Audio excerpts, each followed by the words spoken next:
Bonjour à toutes et à tous, c'est Arthur de la chaîne Rad Hardware. Aujourd'hui on se retrouve pour une nouvelle vidéo sur comment choisir sa carte graphique. Alors aujourd'hui on va parler de la gamme Nvidia, on va parler des gammes 10, 20 et 30.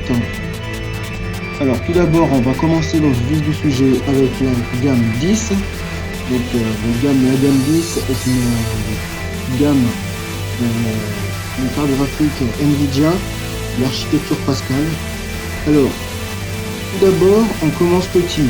Alors, je vais pas parler de la GT 1030 qui pour moi ne vaut pas du tout le coup, qui est un équivalent des APU de chez Intel ou des APU sur les derniers Ryzen. On va parler de la GTX 1050 et de la GTX 1050 Ti, qui sont pour moi des bonnes cartes graphiques, même si elles sont plutôt adaptées au 720p en ultra ou au 1080p en moyenne. Alors ensuite on va monter en gamme, on va parler de la gamme 1060 et 1070 qui sont des cartes destinées à la 1080p haute, voire même à la 1440p moyen.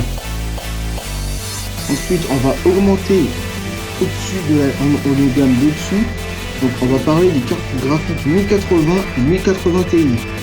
Elles sont plutôt destinées à la 1440p et en 4K ultra.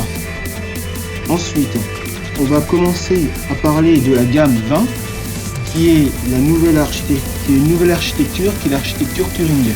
Donc qui inclut le ray tracing matériel et qui inclut aussi le DLSS, qui est une nouvelle façon de super sampling. Donc je ferai une vidéo dédiée là-dessus.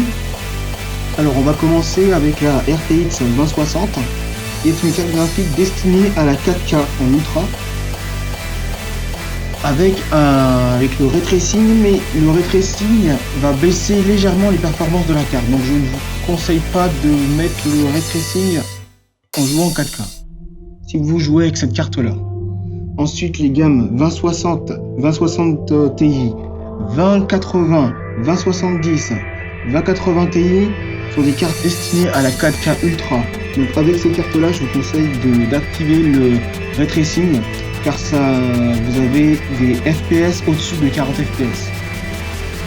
Donc, ensuite on va passer à la gamme 30.